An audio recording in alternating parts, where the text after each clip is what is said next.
Mr. Speaker, it is a pleasure for me to come before you today to speak in favor of this bipartisan, common sense bill, which will help so many of our small businesses in our country.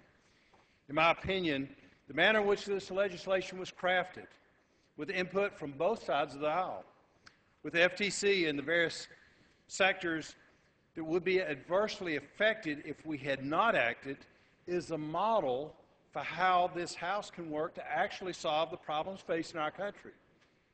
I wish very ardently that we could get together, Republicans and Democrats alike, and find some common sense solutions to the health care financing in this country the same way that my friend Mr. Adler and the rest of the Democratic colleagues and those of us on our side came together on this. And I think that's the way that this House ought to operate. And I congratulate Mr. Adler for what he has done and other colleagues on both sides for bringing forth this common sense legislation.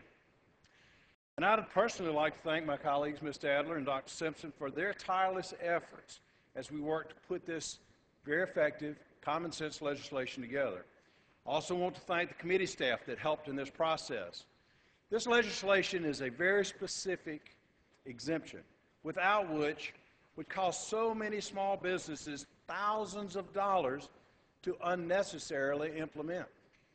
But it also allows the FTC the ability to exempt other businesses that aren't one of the three industries outlined in the bill, and that just makes sense also.